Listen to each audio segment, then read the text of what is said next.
Hello, welcome to my student support system. आज की class में आपका स्वागत है। आज हम स्टडी करेंगे एक बहुत ही महत्वपूर्ण डिजीज के बारे में जो पूरे भारत के ऊपर स्वास्थ्य के ऊपर बहुत गहरा प्रभाव डालती है और एक स्पेशल स्ट्रेटेजी के द्वारा इसे आसानी से कंट्रोल, प्रिवेंट और ट्रीट किया जा सकता है। ये लेक्चर आप हिंदी में देख रहे हैं। यदि इंग्लिश में इसी लेक्चर को आपको देखना है, स्टडी करना है तो आई बटन पे क्लिक करें। वहां से आपको इंग्लिश लेक्चर का लिंक मिलेगा या आप डायरेक्ट चैनल को भी विजिट कर सकते हैं। वो महत्वपूर्ण डिजीज क्या है? जी हाँ, वो है ट्यूबरक्यूलोसिस, जिसे आम बोलचाल में टीबी और हिंदी में तपेदिक कहते हैं। तपेदिक एक कम्युनिकेबल डिजीज है, संचारी रोग है, संक्रामक रोग है जो एक जीवाणु या बैक्टीरिया माइकोबैक्टीरियम ट्यूबरक्यूलाई के कारण होता है। यह रोग मुख्य रूप से फेफड़ों को प्रभावित करता है, जिसे हम पल्मोनरी टीबी के नाम से भी जानते हैं, और यह अन्य शरीर के अन्य अंगों को भी प्रभावित कर सकता है, जैसे छोटी आंत, इंटेस्टाइन, लार्ज इंटेस्टाइन, मेनिंजाe, हड्डियां, जोड़, लिम्फ ग्रंथियां, स्किन आदि। इस प्रकार की टीबी को हम एक्स्ट्रा पल्मोनरी टीबी कहते हैं। यह बीमारी मुख्य रूप से अलग अलग क्लिनिकल मैनिफेस्टेशंस को लिए हुए और क्रोनिक रूप में जानी जाती है, क्योंकि लंबे समय तक ये रहती है। तो ज़्यादातर जब हमें पता लगता है तो वो क्रोनिक हो चुकी होती है। इसलिए स्ट्रेस किया जाता है कि जब भी 3 हफ्ते से अधिक खांसी हो किसी को भी तो जांच करवाएं, ताकि अर्ली डिटेक्शन हो सके और क्रोनिक स्टेज ना आए। यह पशुओं को भी प्रभावित करती है, और जो स्ट्रेन पशुओं को प्रभावित करता है उसे हम बोवाइन टीबी कहते हैं। और ये जो बोवाइन टीबी है जो ह्यूमन पॉपुलेशन है उसमें भी स्प्रेड हो सकती है। इसका कॉजेटिव एजेंट क्या है? क्षय रोग या तपेदिक रोग एक जीवाणु जिसे हम माइकोबैक्टीरियम ट्यूबरक्यूलोसिस कहते हैं उसके कारण होता है। ये देख लीजिए, ये उसकी शक्ल है।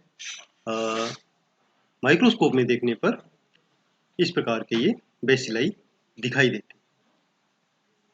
ज़्यादातर जो मामले हैं उनमें ह्यूमन स्ट्रेन ही होता है, बट कभी कभी बोवाइन स्ट्रेन भी पाया जाता है जब जांच करते हैं।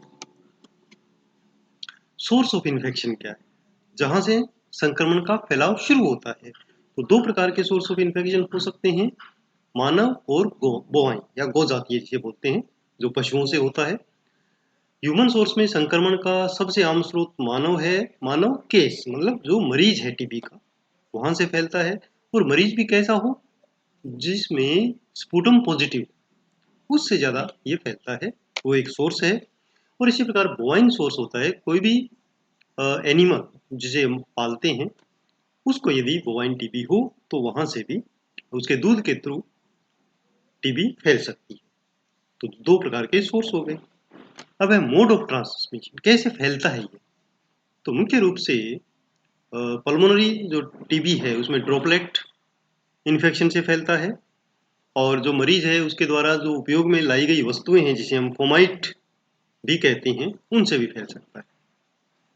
इसके अलावा जो बोवाइन टीबी है वो मिल्क से भी, उसके दूध से भी फैल सकती है, यदि उसको हम बिना अच्छी तरह बॉईल किए हुए या उसको पाश्चराइज किए हुए यदि पी ले। इंक्यूबेशन पीरियड क्या होता है कि जब बैक्टीरिया या वायरस बॉडी में प्रवेश करता है उस समय से लेकर जब उसके लक्षण उत्पन्न होते हैं, उस पीरियड को हम इंक्यूबेशन पीरियड कहते हैं। ट्यूबरक्यूलोसिस के केस में ये एक काफ़ी बड़ी रेंज है, क्योंकि फिक्स नहीं है कि अगर जैसे ही बैक्टीरिया अंदर गया, हो सकता है इम्यूनिटी इतनी स्ट्रॉन्ग हो कि वो उसको लक्षण को उत्पन्न ना होने दे और वो डोरमेट स्टेज में पड़ा रहे। तो इसलिए काफ़ी लंबी रेंज है, 2 से लेकर 12 सप्ताह तक ये इंक्यूबेशन पीरियड टीबी का हो सकता है। लक्षण क्या होंगे, कैसे पता लगेगा ये टीबी हो सकती है?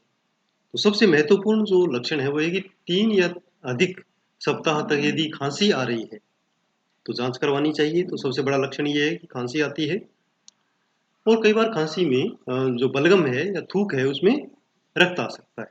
ठीक है, हेमोटाइसिस जिसे कहते हैं, सांस लेते समय या खांसते समय सीने में दर्द होना, ये भी टीबी का लक्षण है, और वजन का घटना। ठीक है, ये मुख्य लक्षण है टीबी के। और इसके अलावा थकान, बुखार, रात को पसीना आना, ठंड लगना और भूख में कमी हो जाना, ये भी ट्यूबरक्यूलोसिस के ही लक्षण। अब यदि लक्षण दिखाई दे रहे हैं तो क्या जांच करवाएंगे? डायग्नोस्टिक इन्वेस्टिगेशंस कौन कौन से होते हैं? तो इसमें सबसे मुख्य जो इन्वेस्टिगेशन है वो है स्पुटम एग्जामिनेशन। ठीक है, बलगम की जांच। और बलगम की जांच ये प्रत्यक्ष माइक्रोस्कोपी द्वारा होती है। जो भी बलगम होता है उसको स्टेन करके माइक्रोस्कोप में देखते हैं तो जो बेसिलाई है वो दिखाई देते हैं। यदि उस स्पुटम में बेसिलाई दिखाई देते हैं तो उस स्पुटम पॉजिटिव है। नॉर्मली जब भी स्पुटम एग्जामिनेशन के स्पुटम सैंपल लिया जाता है तो दो सैंपल लेते हैं। एक तो उसको पेशेंट को देते हैं, डिब्बा दे के भेज देते हैं, जैसे ही सुबह उठो अर्ली मॉर्निंग का जो बलगम है वो लेके आना है। और दूसरा उस समय जब वो लैब में आएगा तो सामने लेते हैं, उसे हम spot on the spot sample कहते हैं। तो दो सैंपल लेते हैं, उनकी जांच करते हैं। यदि एक में भी आ जाता है तो वो पॉजिटिव कहलाता है। इस टेस्ट को हम जेडेन एसिड फास्ट टेस्ट भी कहते हैं, जील नील्सन एसिड फास्ट टेस्ट। दूसरा एक्सरे एग्जामिनेशन है। यदि स्पुटम पॉजिटिव है तो उसमें एक्सरे एग्जामिनेशन करने की जरूरत नहीं है क्योंकि वो कन्फर्म ही है। अगर नेगेटिव है और लक्षण है तो फिर एक्सरे एग्जामिनेशन कर सकते हैं। स्पुटम कल्चर भी किया जा सकता है, जिसमें जो स्पुटम सैंपल लिया गया है उसको कल्चर किया जाए और उसके अंदर बैक्टीरिया माइकोबैक्टीरियम जो आ जाता है तो ये पॉजिटिव हो सकता है। और एक टेस्ट है एमटी, मॉन्डोक्स टेस्ट। मॉन्डोक्स टेस्ट एक स्पेशल टेस्ट है। इसमें 0.1 पीपीडी इंट्राडर्मली यहाँ पर फोर आर्म में इंजेक्ट किया जाता है और एक व्हील बनता है, ठीक ना। और उसको कुछ समय बाद चेक करते हैं, नॉर्मली तीसरे दिन 72 आवर्स के बाद उसको चेक करते हैं। यदि 10 mm से अधिक वो व्हील जाता है, रेडनेस उसकी, तो पॉजिटिव है, और 6 mm से कम है तो नेगेटिव मानते हैं। ट्रीटमेंट, टीबी का जो ट्रीटमेंट है वो हो सकता है 100% क्योरेबल है, ये सबको बताना चाहिए। पर साथ ही ये भी बताना चाहिए कि टेस्ट जो ये इलाज है ये लंबा चलेगा और बीच में नहीं छोड़ना है, क्योंकि यदि बीच में छोड़ देते हैं तो इसमें बहुत बड़ी प्रॉब्लम आ सकती है। क्या कि जो रोगी है वो ड्रग रेजिस्टेंट हो जाएगा, बाद में दवाओं का असर उस पर होगा नहीं। तो इसलिए ट्रीटमेंट शुरू करने से पहले अच्छी तरह स्वास्थ्य शिक्षा दें कि आप 100% क्योर हो सकते हैं, बशर्ते आप इस ट्रीटमेंट को पूरा करें।